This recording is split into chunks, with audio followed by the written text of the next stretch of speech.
பாகுபலி 2 படத்தோட இணை தயாரிப்பாளரான கரண் ஜோஹரை மிரட்டிய 6 பேர் கொண்ட கும்பலை கைது செய்திருக்காங்களாம் காவல்துறையினர். கரண் ஜோஹர் மட்டும் இல்லாம பாகுபலி 2 படத்தோட மற்ற தயாரிப்பாளர்களிடமும் பணம் கேட்டு மிரட்டியிருக்காங்க இந்த 6 பேர் கொண்ட கும்பல்.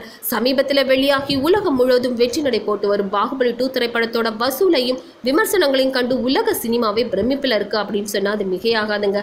இந்த நிலையில மாபெரும் வெற்றி பட தயாரிப்பாளர்களிடம் ரூபாய் 15 லட்சம் வரை பணம் கேட்டு தராவிட்டால் படத்தோட நகலை இணையதளத்தில் வெளியிடுவதாக கூறி அச்சுறுத்தியதாக 6 பேர் கொண்ட கும்பலை கைது செய்திருக்காங்க காவல்துறையினர். அதுல பீகாரை சேர்ந்த திரையரங்கு உரிமையாளர் ஒருவர் அப்படிங்கிறது ரொம்பவே குறிப்பிடத்தக்கது. இந்த நிலையில பாகுபலி 2 திரைப்படத்தோட ஹிந்தி பதிப்பு வெளியிட்ட தயாரிப்பாளர் கரண் ஜோஹருக்கு போன் செய்து மிரட்டிய ராகுல் மேத்தா என்பவர் புதிய படங்களை சட்டவிரோதமா வெளியிடுற இணைய வழி சேவை நடத்திட்டு வராராம்.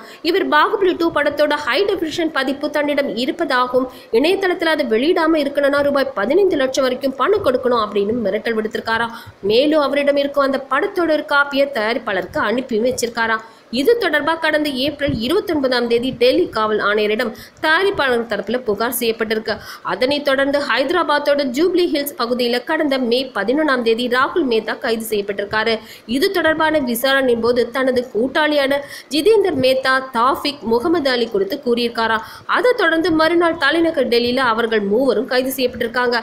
இதுல ஜிதேந்தர், தாஃபிக் ஆகியோர் மீது ஏற்கனவே பாகுபலி முதல் பாகத்தை திருட்டுத்தனமாக வெளியிட்டது தொடர்பான வழக்குல ஜபல்பூர் காவல்துறையினர் வழக்கு பதிவு செய்தது ரொம்பவே குறிப்பிடத்தக்கது. மேலும் இதுல தொடர்புடைய பீகாரை சேர்ந்த திரையரங்கு உரிமையாளர் திவாகர், குமார், சந்தன், மேலும் மோனு ஆகியோரை டெல்லி காவல்துறையினர் கைது செய்திருக்காங்க.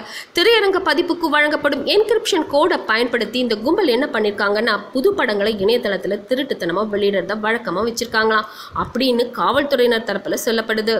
இந்த நியூஸ் பத்தின உங்களோட கமெண்ட்ஸை மறக்காம சொல்லுங்க. கூடவே இந்த லைக், ஷேர் இதெல்லாம் பண்ணிட்டு ஞாபகமா NET TV 40 சேனலையும் சப்ஸ்கிரைப் பண்ணிடுங்க.